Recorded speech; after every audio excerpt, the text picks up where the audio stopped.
Let's talk about a court case, but not just any case. This one is legendary. It's called Hawkins vs. McGee, and it went down in history as the hairy hand case. Now, this case isn't about a werewolf or anything like that. It's about a promise, a surgery, and a whole lot of hair. This case is taught in law schools all over America because it helps us understand what a contract really is. So buckle up, because we're about to dive into the wild world of contract law, and trust me, this case is way more interesting than it sounds. Our story begins in the early 1920s in Berlin, New Hampshire. George Hawkins, an 11-year-old boy who was just a regular kid until one day, tragedy struck. He suffered a severe burn to his right hand after touching a live electric wire. This left him with painful scars that limited the use of his hand. For years, George lived with the injury. Now, imagine you're George. Your hand is messed up, and you just want it fixed. Enter Dr. Edward McGee, a surgeon who thinks he's the man for the job. Dr. McGee approached George's father, Charles Hawkins, with a bold promise. He claimed he could perform a skin grafting procedure that would transform George's scarred hand into a 100% good hand.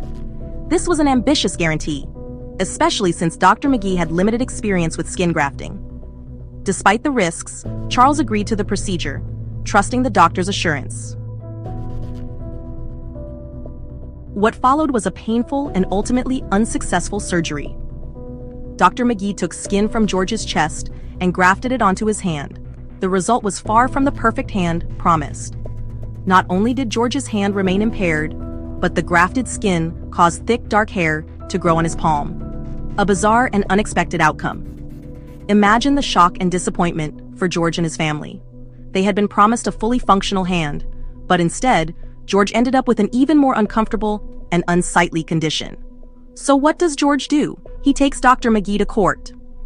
This is where things get interesting. George Hawkins decided to sue Dr. McGee, alleging both negligence and breach of contract. The negligence claim was dismissed by the court, but the breach of contract claim moved forward. The central issue was Dr. McGee's bold guarantee of a 100% good hand. Now, the court has to decide, was Dr. McGee's promise just doctor talk, or was it a legally binding contract? At the trial, the jury sided with George, awarding him $3,000 in damages. However, the court found this amount excessive and reduced it to $500, which George refused to accept. This set the stage for an appeal, where the New Hampshire Supreme Court would tackle two critical questions. 1. Did Dr. McGee's promise create a legally enforceable contract? 2. How should damages be calculated in this breach of contract case? Dr. McGee argued that his statement about a 100% good hand wasn't a legally binding promise, but rather an optimistic opinion. He claimed that no reasonable person would interpret it as a guarantee, given the inherent risks of surgery. The New Hampshire Supreme Court, however, disagreed. The court pointed out that Dr. McGee had actively solicited the surgery despite his limited experience. This wasn't a casual suggestion, it was a specific promise made to gain consent for the procedure. The jury had ample reason to interpret it as a binding contract.